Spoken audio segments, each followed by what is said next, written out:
Falls Creek Resort has a good mix of blue and black trails that will entertain intermediate and advanced skiers. The beginner trails cater to those learning to ski, but the trails off the mountain are narrow and busy, so may be challenging to first timers. The upper bowls provide fantastic views but are exposed to the weather.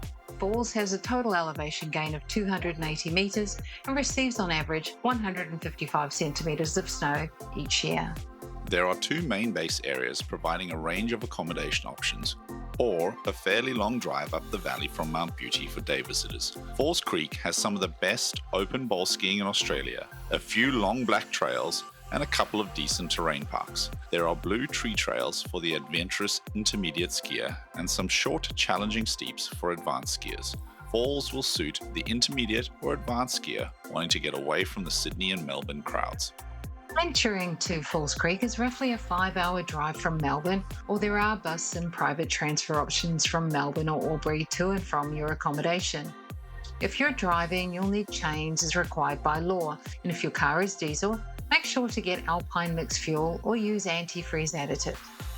There is a national park fee charged on all vehicles. You'll need to pay it on the way up if you haven't prepaid.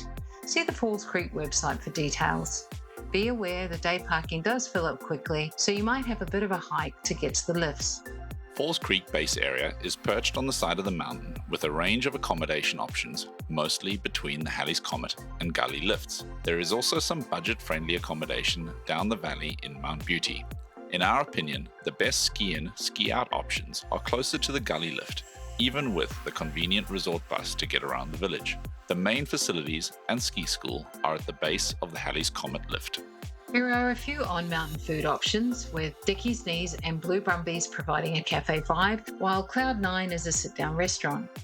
Most food and beverage options are in the base village, which, for its size, provides a surprising amount of choice. You can also take packed lunches to eat at the Cloud9 warming hut.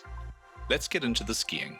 The terrain at Falls has some separation of beginner, intermediate, and advanced terrain. For the beginner, the Halley's Comet lift provides access to some great long greens and blues like Dover's Dream and Wombat's Ramble, but they also access one of the terrain parks, so can be quite busy up top. For the first timers, the Mousetrap T-Bar or Eagle Express to Monkey Bar provide access to some gentle green trails away from the crowds. For young kids, the trees right of Drover's Dream are worth a look for some fun. If you're after a quiet start or are a beginner, Drover's Dream and Rudy's are gentle and wide enough for building confidence. As an aside, beginners may find the T-Bar servicing green trails an added challenge to their learning. For the intermediate skier, the Scott and Towers lifts offer some great blues. Check out Main Street and Scotty's. These two valleys can provide some shelter from the weather. And when the snow is good, the gladed areas next to Darkside and Quartz Ridge are worth a look. Big Dipper and Ruined Castle provide access to some open blues, but can be tricky in fog or poor weather. Wishing Well and Zipper offer longer and more challenging blue trails that may not be open due to snow conditions. Sundown and Rapunzel's are two notable wide blue trails. Fast and Last Hoot are trails with a northerly aspect, so worth a look on a cold day, but in spring they can be busy and slushy in the afternoon. When snow conditions are right, Falls Creek has some enjoyable mogul trails and decent bowls for the advanced skier, but they are accessed by the fixed grip Summit Lift or the T-Bar when operating. Trails off the Summit Lift are the pick for technical skiing, with the Knolls and the Slot good short blacks. Unfortunately, conditions during our visit didn't allow us to go beyond Skyline, although on the map this terrain looks enticing. The terrain at Falls also includes blue gladed areas below Drover's Dream and Towers lifts, or the Lakeside Pommer, while the maze and gully glades look to provide more technical tree skiing. Again, conditions during our visit didn't enable us to venture into these areas. At Falls, it's best to pick an area or gully based on the weather and snow conditions and rinse the trails.